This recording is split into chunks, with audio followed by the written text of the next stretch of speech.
নমস্কার সবাইকে, আমার একটা নতুন ভ্লগে অনেক ওয়েলকাম জানাই। আজ এখান থেকে ভিডিওটা শুরু করি।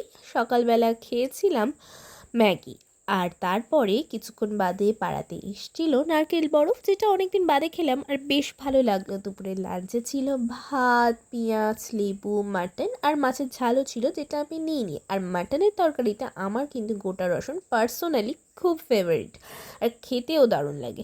সাথে একটু চর্বি হলে তো ব্যাপারটা জমে যায়।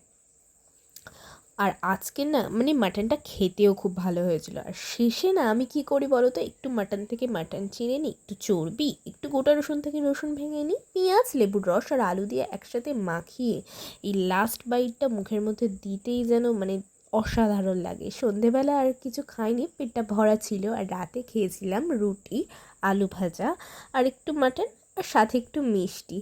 কারণ আমি মিষ্টি খুব একটা পছন্দ করি না, তাও সেদিন খেতে ইচ্ছা করছিল। এই ছিল আজকের শর্টস। বাই।